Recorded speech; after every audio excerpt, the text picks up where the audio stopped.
नमस्कार दोस्तों, स्वागत है आप सबका एसकेसी डिफेंस एकेडमी के यूट्यूब चैनल पर। मैं आप सबका हिस्ट्री टीचर हिमांशु योगी आप सबके साथ आ चुका हूं एक बार फिर से।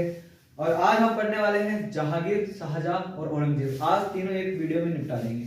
क्यों? क्योंकि बहुत ज्यादा टाइम ले लिया है। मुगल पीरियड ने कम से कम भी 3 या 4 क्लास तो इसकी ऑलरेडी हो चुकी है।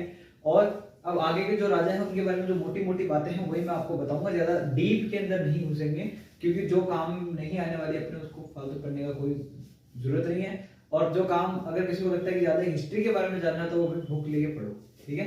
ये पॉइंट ऑफ व्यू से पढ़ाया जा रहा है, किसके एग्जाम के पॉइंट ऑफ व्यू से, जिससे आपका भी टाइम वेस्ट ना हो और आप ज्यादा टाइम दे इसको तैयारी कीजिए। तो आज हम क्या पढ़ने वाले हैं, जैसे कि आपने पिछली वीडियो में देखा था कि हमने पढ़ा था अकबर। अकबर के बारे में मैंने आपको सारी चीजें बताई, उससे पहले हुमायूं और उससे पहले बाबर। आज हम पढ़ेंगे अकबर के पुत्र जहांगीर के बारे में। अकबर के बेटे जहांगीर का बचपन का नाम था सलीम। इनकी माता का नाम वैसे तो जैसे कि आप सबको जैसे जोधा अकबर किसी ने मूवी देखी हो, ऐसे मूवी और सीरियल्स में देखा हो, तो सलीम की माँ का नाम मिलता है जोधा। बट रियल नेम था उनका था हरकाबाई, जो कि आमेर के राजा भारमल की पुत्री थी, ठीक है। मुगल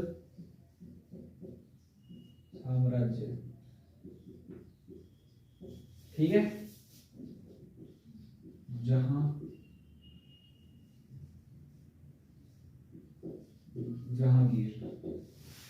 जहांगीर का जन्म कब हुआ? जहांगीर का जन्म हुआ 1569 में,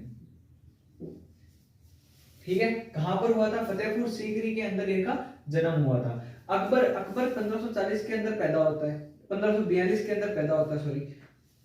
और अकबर क्या करता है? अकबर का एक पुत्र होता है जिसका नाम क्या है? जहांगीर। और अकबर ने उससे पहले क्या किया था? 1569 के अंदर इसका जन्म हुआ, उससे पहले क्या किया था? आमेर अभियान में राजा भारमल के साथ संधि की थी। तो संधि में क्या होता है कि जोधा बाई की जो शादी है वो किससे की जाती है?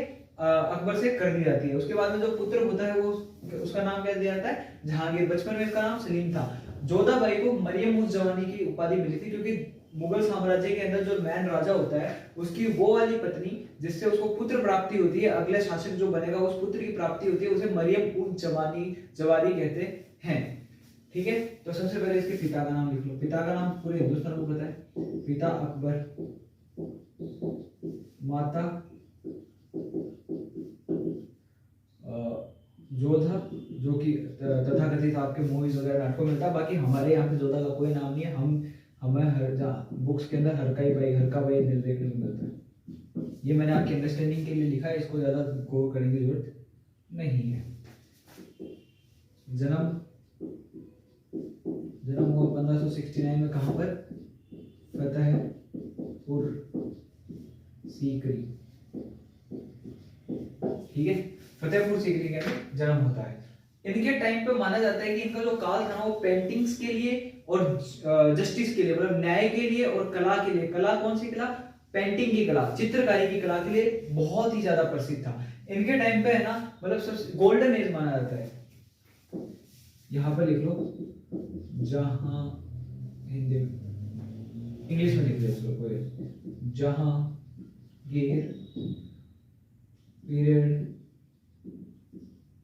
was golden period for painting and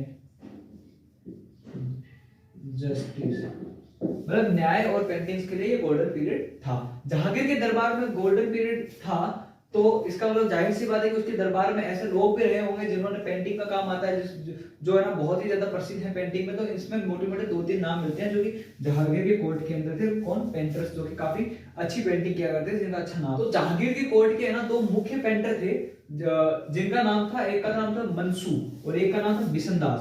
the main painters of Jahangir court. तो मंसू और बिशनदास, ये 2 व्यक्ति थे। बिशनदास का नाम आपको काफी देखने को मिलता है और मंसू, इन दोनों का नाम भी काफी देखने को मिलता है। इसके बचपन का नाम भी लिख लो। बचपन का नाम था सलीम, ठीक है।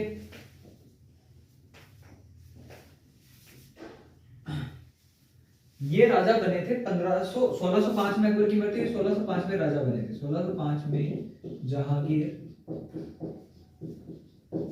राज गद्दी पर बैठा। ये मरियम उज जमानी भी लिख लो ना, मरियम उज जमानी, मतलब ये ना सबसे खास बेगम होती थी। मरियम उज जमानी का जिसको टाइटल मिलता था वो बहुत बड़ा होता था। हालांकि जो इनकी और भी बेगमें थी, जिनमें एक इनकी बचपन की दोस्त थी जिसका नाम रुकैया बेगम था। हाँ, ये तो हुए इनके बाद। और उसके बाद में ना जहांगीर के टाइम पे कौन कौन बाहर से आया, क्योंकि जहांगीर के टाइम पे ही क्या होता है, ईस्ट इंडिया कंपनी आती है। और जहांगीर ही एक ऐसा राजा था मुगल पीरियड का या फिर उस टाइम का मिडिल का जिसने ना आज्ञा दी थी कि हाँ तुम यहाँ पे ट्रेड और बिजनेस कर सकते हो, जिसके कारण ईस्ट इंडिया कंपनी यहाँ पे आई और अपनी लंका लग गई थी। उसके बाद सब कुछ खा गए वो लोग। हालांकि अगर दो पॉइंट ऑफ व्यू से देखें तो अच्छा भी था बुरा भी था। जैसे कि मान लो कि अंग्रेज है, अगर अंग्रेज नहीं आते तो स्कूल, ट्रेन, रेल ये सब भारत के अंदर हो सकता है कि आज 100 साल बाद आती, पर उनके आने से कहीं ना कहीं ये डेवलपमेंट हुए हैं बहुत सारे। हालांकि गलत थे, उन्होंने बहुत काम करे पूरे हिंदुस्तान को खा गए, दैट्स अ डिफरेंट थिंग। हाँ, तो हर चीज के प्रोज एंड कॉन्स होते हैं। हाँ, तो मैं क्या बता रहा था, जहांगीर के बारे में बता रहा था कि उसके काल में कौन कौन आया। तो ये जो लाइन है वो तुम एक बार लिख लो, मैं इनको मिटा रहा हूँ, उसके बाद मैं लिखाता हूँ कि उसके काल में कौन आया, कब आया, क्यों आया, और उसने कब बिना परमिट किया था। एक्चुअली परमिशन लेने तो बार बार आए थे लोग कि हमें परमिशन दो, पर उसने 1616 के अंदर परमिशन दी थी बाद में। और जहांगीर के टाइम पे एक बेगम थी नूरजहां, जो उनकी खुद की बेगम थी, वो भी काफी फेमस हुई। नूरजहां के बारे में स्टोरी, जो इत्र है ना, इत्र, अगर कोई पूछे कि इत्र की खोज किसने की थी, तो इत्र की खोज की थी नूरजहां, जो कि सलीम की पत्नी थी, जहांगीर की पत्नी थी। उसकी माँ का नाम था मेरे याद है, अगर मैं सही हूं तो गुलबदन बेगम तो नहीं था, नूरजहां या फिर ऐसा दो, अभी मेरे याद नहीं आ रहा। जैसे मेरे को याद आता मैं तुमको बताऊंगा, बातों बातों में क्या याद आ ही जाएगा मेरे। हाँ, तो उसकी माँ थी ना, वो अजमेर के अंदर एक गार्डन बनवाया था जहांगीर ने, क्योंकि उसकी वाइफ है ना, वो नाराज होकर वहां पर चली जाती है नूरजहां, और नूरजहां के लिए एक गार्डन बनवाया था, एक महल था उसके पास में गार्डन था। तो उस गार्डन के अंदर जो नूरजहां की माँ थी ना, उसने उसके वहां पर है ना इत्र की खोज की थी। सबसे पहले क्या होता है, खुसरोज रेवोल्यूशन होता है। रेवोल्यूशन कब होता है, खुसरो रेवोल्यूशन था 1606 के अंदर। उसके बाद में दूसरा की डेवलपमेंट इसका आता है तो सर हॉकिंग्स आया था। Sir Hawkins, captain sir captain, वापस लो, captain Hawkins arrived in India in 608। उसके बाद में क्या हुआ था कि जैसा आपको होता है कि महाराणा प्रताप ने कभी भी मुगलों की अधीनता स्वीकार नहीं की थी, बट उनका जो पुत्र था अमर सिंह, उसने कर ली थी। इसलिए मेवाड़ मुगल संधि कब होती है, मेवाड़ मुगल ट्रीटी, मेवाड़ मुगल ट्रीटी होती है 1615 के अंदर, ठीक है। उसके बाद में 1616 के अंदर एक व्यक्ति आता है जिसको जहांगीर क्या कर देता है, अलाउ कर देता है, that you are allowed to trade, आप ट्रेड यहाँ पर कर सकते हो, आप यहाँ पर अपना बिजनेस व्यापार जो भी है वो कर सकते हो। तो उस व्यक्ति का नाम क्या था जिसको इसने परमिशन दी, नाम था sir Thomas Roy. Sir Thomas Roy was allowed to trade.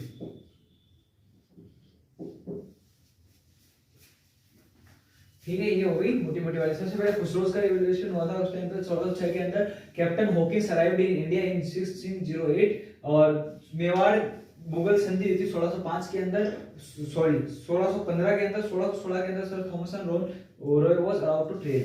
अब इसके और नाम लिख लो, एक और लाइन रहती है, बेगम इससे अलग है, हाँ, बेगम नूर जहां was very famous at the time of Jahangir। Anarkali के बारे में भी सुना होगा, अनारकली और जहांगीर एक दूसरे प्रेम करते, फिर अनारकली को जिंदा चुनवा दिया था अकबर ने, क्योंकि वो थोड़े लो कास्ट जैसे होता ना कि राजा के बेटे के साथ शादी नहीं हो सकती, ऐसा उसका मानना था, इसलिए उसको जिंदा चुनवा दिया था किसने, और इसने अकबर ने। और जहांगीर की जो शादी हुई थी वो एक मानी बाई से हुई थी। मानी बाई कौन थी? मानी बाई है ना राजा भगवंत दास की पुत्री थी शायद, ऐसा मिलता है। मानी बाई से ही शाहजहां का जन्म हुआ था। ठीक है। बेगम नूर जहां की माँ का नाम याद नहीं आ रहा। अगर किसी को नूर जहां की माँ का नाम पता हो तो कमेंट में जरूर बताना, मेरे दिमाग से निकल गया। अजमेर के अंदर जो अन्ना सागर लेक है ना, उसके पास में वो गार्डन है जहां पर उसने इत्र की खोज की थी।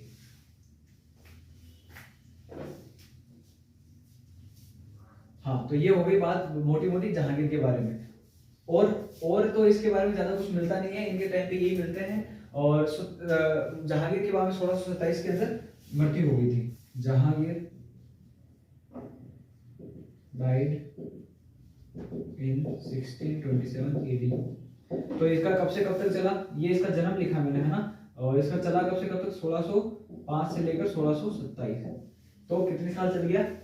22 साल इसका राज चला। तो जहांगीर के बारे में इतना ही मिल गया। जहांगीर के पिता का नाम अकबर, जहांगीर के माता का नाम हरकाबाई, जहांगीर के बचपन का नाम सलीम। जहांगीर का जन्म कहाँ हुआ था? फतेहपुर सीकरी 1569 के अंदर। और जहांगीर के बचपन का नाम सलीम बता दिया मैंने। और उसके पहले क्या बताया मैंने कि जहांगीर के टाइम पे है ना पेंटिंग्स और जस्टिस का गोल्डन पीरियड था। वो बिशन दास और मानस है ना, दो उसके मेन पेंटर्स थे। और इसके बारे में मैंने क्या बताया कि खुसरो रेवोल्यूशन उसके बाद 1608 के अंदर वो कैप्टन हॉकिंस आया था। उसके बाद में है ना मेवाड़ मुगल संधि, उसके बाद 1616 के अंदर sir Thomson was allowed to trade. उसके बाद में Begum Nurjahan was very famous. और इसका काफी इन्फ्लुएंस था जहांगीर की पावर पर, ऐसा माना जाता है। और जहांगीर डाइड इन 1627। तो ये था मोटा मोटा बात जहांगीर के बारे में। अब आगे बढ़ते हैं जहांगीर के बेटे शाहजहां के बारे में।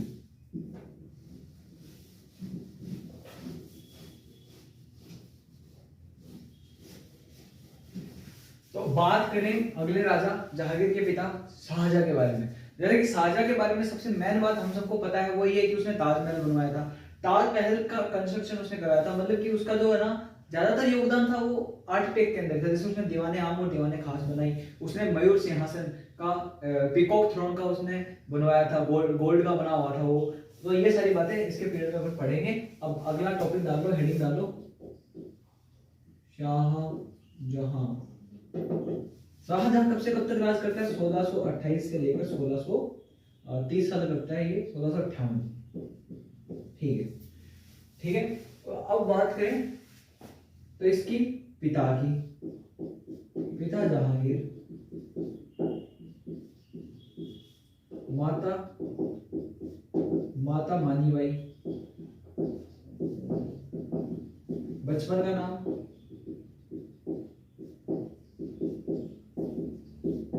खुर्रम। ठीक है, ये तीन बात। पिता का नाम जहांगीर, माता का नाम मानीबाई, बचपन का नाम खुर्रम। मानीबाई राजपूत थी। ठीक है।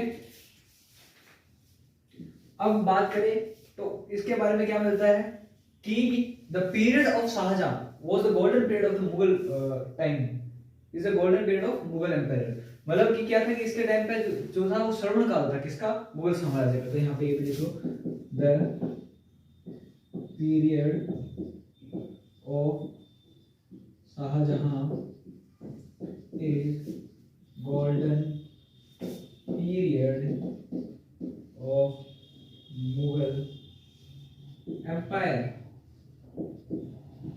ठीक है। अब बात करें इसकी आर्किटेक्ट्स के अंदर जो योगदान था उसकी। The architect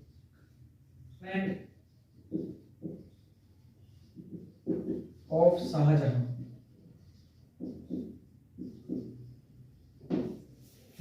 the architecture development of Shahjahan. तो सबसे पहले आप सबको पता है Taj Mahal.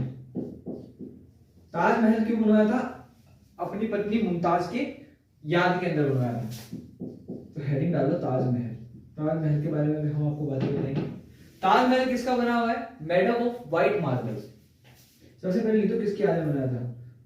It was built in memory of his wife Mumtaz. ठीक है। उसके बाद में दूसरा point, it is made up of white marble. और ताजमहल जैसी बड़ी इमारत बनाई है तो बनाने वाले जो ठेकेदार है या फिर जो कारीगर है उनका भी नाम आएगा। तो ये किस किसने बनवाया था? दो पहला नाम है उस्ताद इरशाद खान और दूसरा है अहमद लाहौरी। ठीक है, अहमद लाहौरी। ये भी लिख लो, it was made up on the banks of Yamuna river. ये यमुना रिवर के ऊपर ये बना हुआ है। It was build in the memory of his wife Mumtaz. It is made up of white marble. जो इसके बनाने वाले थे, जो कारीगर थे, उनका नाम क्या था? उस्ताद इरशाद खान एंड अहमद लाहौरी। और इसके बारे में क्या पॉइंट मिलता है वो देखता हूँ, मैं देखता ही हूँ, बताता हूँ। यूनेस्को के अंदर कब शामिल किया गया? इन 1983। इन 1983 it was included in UNESCO World Heritage Site।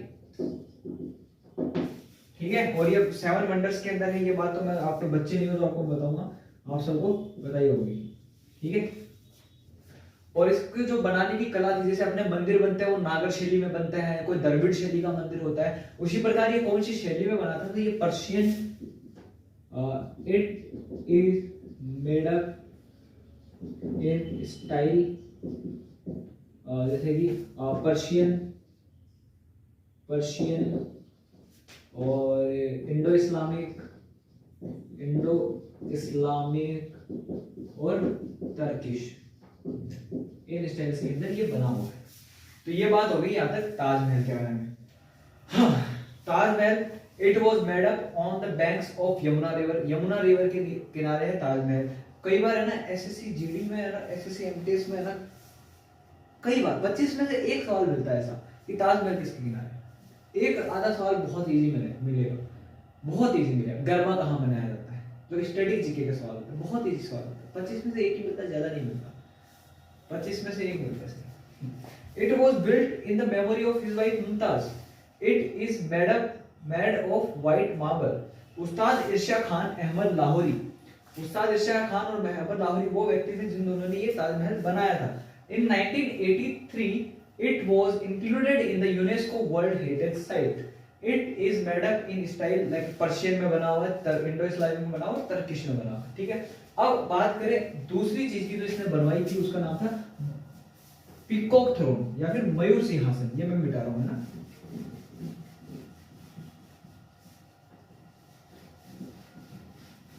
उम्मीद करता हूं कि आप लोग लिख लेते होंगे साथ में, उम्मीद ही कर सकते हैं, देखने तो आ नहीं सकते, आपकी कॉपी चेक करनी होगी। पीकॉक थ्रोन हिंदी में बोले तो मयूर सिंहासन, मयूर सिंहासन। ठीक है, इसका जो आर्किटेक्ट था, आर्किटेक्चर जिसने इसको बनाया था, उसका नाम क्या था? बनाने वाले का नाम क्या था? बादल Khan, बेबादल Khan, बेबादल Khan made this throne। हो गई बात। दूसरा पॉइंट, पीकॉक थ्रोन बना हुआ किसका था? It is made up of gold. It is made up of gold. पूरा ये किसका बना हुआ था? सोने का बना हुआ था। उसके बाद में the first emperor who sits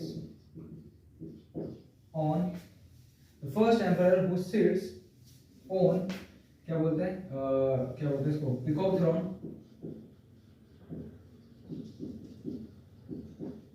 is Shahjahan. हो सकता है मेरी हैंडराइटिंग ना समझ में आ रही हो, पर उम्मीद करता हूं कि मैं जो बोल रहा हूं वो तो समझ में आएगा, है ना। और जो लास्ट था वो कौन था? जो राजा जो इसके ऊपर बैठा था मयूर सिंहासन के ऊपर, वो कौन था? मोहम्मद शाह जलीला। एंड लास्ट इसी में लिख लेते हैं ना, अलग करने वाला। And last is Mohammad Shah Rangila. उसके बाद में एक व्यक्ति है नालायक जिसका नाम है नादिर शाह, जिसकी वजह से आज कोहिनूर वहां पड़ा है। अंग्रेज ले गए थे। नादिर शाह क्या था, नादिर शाह ने यहाँ से उठाया, उसके बाद में अंग्रेजों ने उठा लिया उसको, और वो कहाँ ले गए, इंग्लैंड ले गए। Nadir Shah took away this peacock throne and Kohinoor diamond। ठीक है, कोहिनूर डायमंड और पीकॉक थ्रोन है वो कौन ले गया था, नादिर शाह अपने साथ ले गया था। 1700 के अंदर ले गया था डेट, हाँ 1739 में ले गया था, डेट याद नहीं है पर साल याद है, 1739 के अंदर ले गया था। हाँ तो अपन ने क्या पढ़ लिया, पीकॉक थ्रोन। अब सुनो, पीकॉक थ्रोन या फिर किसको बोले, मयूर सिंहासन, ये सबसे पहले किसने बनवाया था, मुगल अंपायर के अंदर शाहजहां ने बनवाया था। इसको बनाया किसने था, बेबादल खान था नाम किसी का, जिसने इसको बनवाया था। It is made up of gold, पूरा सोने से बना था, ऊपर इसके रतन जड़े थे, हीरे जड़े थे या फिर डायमंड जड़े थे। The emperor who sits on peacock throne is Shahjahan, the first emperor, जो पहला राजा जो बैठा था पीकॉक थ्रोन मयूर सिंहासन के ऊपर, उसका नाम क्या था, शाहजहां। और जो लास्ट राजा था वो बैठा, उसका नाम क्या था, मोहम्मद शाह रंगीला। नादिर शाह आता है 1739 के अंदर, इसको हिंदी में क्या बोलते हैं, 39 बोलते थे, 39 49, हाँ 39, 1739 के अंदर नादिर शाह ने क्या करा था, पीकॉक थ्रोन ले गया था और कोहिनूर हीरा भी ले गया था। तो ये बात होगी इसके बारे में। और इसने क्या बनवाया था, देखो दीवाने खास, दीवान एक खास और दीवाने आम, इनको भी किसने बनवाया था, और अपने मुगल एम्परर किसने, शाहजहां ने ही इसको बनवाया था। उसके बाद में ये तो हो गया इनका आर्किटेक्चरल डेवलपमेंट, जिसके अंदर इनका कला के क्षेत्र में योगदान। अब इनके बारे में और भी चीजें देखते हैं। क्या क्या बताई मैंने, 3, ताजमहल, पीकॉक थ्रोन, ये सवाल बहुत पूछा जाता है एग्जाम्स के अंदर, काफी बार पूछा जाता है, एसएससी एमटीएस सीएचएस में पूछ लेता है कई बार कि ना मयूर सिंहासन किसने बनवाया था, किसके राज में था पहला राजा। मयूर सिंहासन से रिलेटेड बहुत क्वेश्चन आते हैं, क्योंकि ताजमहल बहुत ज्यादा नॉर्मल हो जाता है, मयूर सिंहासन इतना नॉर्मल नहीं है। ठीक है, मेजर वर्ड्स, पहले क्या चलता था इनके टाइम पे, इलाही काल चलता था या फिर इलाही एरा बोल सकते हैं। इसने क्या किया, इलाही काल को छोड़कर, इलाही एरा को छोड़कर नया एरा अपनाया, जिसको बोलते हैं हिजरा era, Hijri Samvat. He started Hijra या फिर Hijri era at place of Ilahi era, समझ गए बात। फिर उसके बाद में फ्रेंच ट्रेवलर बर्नियर नाम का एक फ्रेंच ट्रेवलर था, वो इसके काल में आया था। The French traveller Bernier came in his period. दूसरा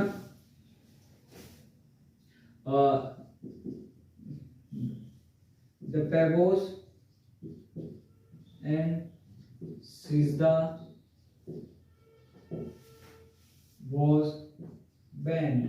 तो पेबोस और सिजदा ऐसी प्रैक्टिसेस थी जो उस टाइम पे चल रही थी, उनको बैन कर दिया गया था। और काउ सैल्यूटेड के ऊपर भी बैन किया था, उसको लिफ्टेड कर दिया। और ये ना बहुत एक रिलीजियस फैनेटिक था एक टाइप से। इसके बारे में एक किसके ऊपर बुक लिखी गई थी, शाहजहांनामा,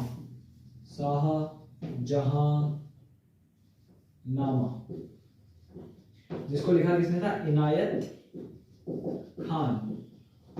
हाँ, ही स्टार्टेड हिजरी या फिर Hijra era at the place of Ilahi era. French traveller जिसका नाम था बर्नियर, वो इंडिया के अंदर आया था इसी के टाइम पे। और the paibos and सिजदा was band, पेबोस और सिजदा बैन कर दी गई थी। शाहजहांनामा किसने लिखी थी, इनायत खान ने लिखी थी। अब उसके बाद में होती है 1666 के अंदर, इन 1666 शाहजहां डाइड। ठीक है, मेजर वर्क्स बता दिए, इसके आर्किटेक्चर बता दिए, अभी कब मरा वो भी बता दिया। मरा 1666 के अंदर, फिर इसका कार्यकाल कब तक चलता है, 58 तक चलता है, मतलब 8 साल बाद मरा। फिर भी 8 साल पहले इसका कार्यकाल खत्म कैसे हो गया, ये बात आपके दिमाग में आनी चाहिए। क्योंकि इसका बेटा एक नंबर का निक्रमा था, एक मतलब इसके बेटे है ना एक नंबर के वो थे, लड़ा एक दूसरे से लड़ते रहते थे राजपाट के लिए। तो उनमें सबसे बेकार था वो था औरंगजेब। उसने ऐसे ऐसी यातनाएं दी इसको, ऐसे ऐसे करी कि मतलब इसका जो लाडला बेटा था दारा सिको, उसकी गर्दन काट के है ना इसको परोस दी खाने के टाइम पे, या फिर उसका सिर कलम करके दे दिया था जेल के अंदर, ऐसी स्टोरी मिलती है। और शाहजहां औरंगजेब ने ना अपने बाप शाहजहां को भी जेल के अंदर डाल दिया था राजपाट के लिए। तो इनके बेटों के अंदर एक संघर्ष चला था, युद्ध भी हुए थे, द बैटल ऑफ दारोई और सुनागढ़ या फिर ऐसा कोई युद्ध भी हुआ था जो मैं आपको यहाँ पे पढ़ाऊंगा अभी। हाँ, तो बात करें इसका टॉम्ब, टॉम्ब कहाँ बना है, मकबरा कहाँ बना है, मकबरा बना है आगरा के अंदर, नो डाउट। ठीक है, ये बातें हुई इसके बारे में। अब हम आगे बढ़े तो इसके पढ़ते हैं इनके बच्चों के बारे में जो इनके विद्रोह हुए थे उसके बारे में। उम्मीद करता हूँ ये सब लिख लिया होगा, ये बेटा देता है क्योंकि शाहजहां एक टाइप से complete succession struggle between sons of Shahjahan. हाँ, सबसे पहले नाम मिलता है इसके एक बेटे दारा सिको, दारा सिको जो इसका सबसे फेवरेट था और जिसको लुंगा अकबर के नाम से भी जानते हैं, लुंगा अकबर। दूसरा अरे दारा सिको, सॉरी ये लुंगा नहीं लोघा है, लोघा अकबर, लोघा अकबर, लोघा अकबर इन द सेंस की लघु अकबर मतलब छोटा अकबर, इसको छोटा अकबर के नाम से भी जाना जाता है, इसको मिटा देते हैं।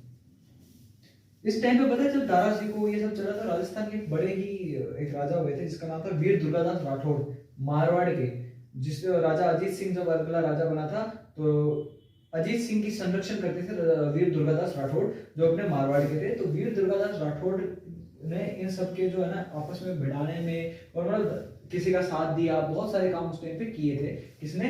दारा सिको ने। और दारा सिको और औरंगजेब सॉरी वीर दुर्गादास राठौड़ ने बहुत सारे काम किए थे, उनकी भी बहुत अहम रोल होता है इनके सक्सेशन स्ट्रगल और इन सब के अंदर। और औरंगजेब और वीर दुर्गादास राठौड़ की कभी नहीं बनी, हालांकि वीर दुर्गादास राठौड़ बहुत सज्जन व्यक्ति था। जब औरंगजेब के उन्होंने बच्चे पकड़ लिए थे, मतलब पोता पोती पकड़ लिए थे, तब भी है ना उनके ना डेली वहां पर है ना नमाज पढ़वाना ये सारे काम उनसे करवाते थे। उनको कभी फोर्स नहीं किया गया कि आप हिंदू बनो, ये करो वो करो। तो ये बात देख के है ना औरंगजेब काफी भावुक हो जाता है वीर दुर्गादास राठौड़ के प्रति। तो फिर औरंगजेब उस दिन बोलता है कि वीर दुर्गादास राठौड़ बोल तुझे क्या चाहिए, तूने इतने अच्छे से मेरे बच्चों का। तो उसने बोला कि अजीत सिंह को सिंहासन पर बैठ कर देखो, बोले चाहे तो ये गद्दी तू ले ले वीर दुर्गादास राठौड़, चाहे तो तू इस पे राज कर ले, पर अजीत सिंह को नहीं बैठने दूंगा, ऐसा औरंगजेब ने बोला था। पर वीर दुर्गादास राठौड़ भी अजीत सिंह को राजा बना के ही रहते हैं। हालांकि वो बात अलग है कि बाद में वीर दुर्गादास राठौड़ को अजीत सिंह ने बाहर कर दिया था अपने कोर्ट से, वो एक मतीरा भेजा था, उनको बोला कि यहाँ मत रहो, फिर है ना वो अमरकोट की तरफ चले गए थे वीर दुर्गादास राठौड़। ऐसा इनकी कहानी बात याद आई तो मैंने आप लोगों को बता दी है, हालांकि राजस्थान हिस्ट्री के अंदर अपन ज्यादातर पढ़ते हैं। उसके बाद में इनके सूजा, सूजा। तीसरे का मुराद, मुराद लाई घोड़ा था। चौथा औरंगजेब, बिकेम मुगल एम्परर। ये 1707 तक इसका राज चलता है। ये मुगल एम्परर बना था। सूजा और मुराद कुछ नहीं थे, दारा सिको था। दारा सिको ने क्या किया था, 52 उपनिषद थे जिनको ट्रांसलेट किया था। तो ये लाइन इसके बारे में दी, Dara translated 52 Upanishads in Persian language by the title of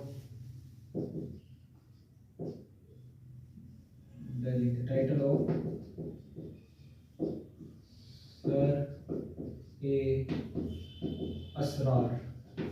ठीक है, अब इनके बीच में क्या होता है कि दो युद्ध होते हैं और मतलब दो युद्ध करता है, एक तो 1658 में और एक 1659 में, 1659 में।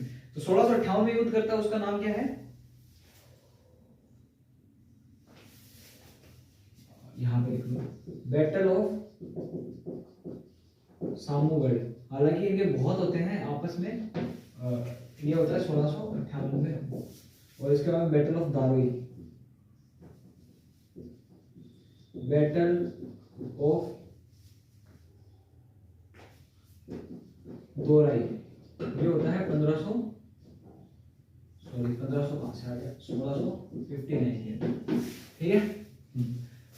तो मैंने तुम्हें क्या बताया शाहजहां ने क्या किया क्या नहीं किया वो बताया, शाहजहां के अपनी बेगम की याद में क्या बताया, शाहजहां के बचपन का नाम वगैरह ये सब मैंने उनके जीवन काल के बारे में बताया, उनके पिता माता ये सब।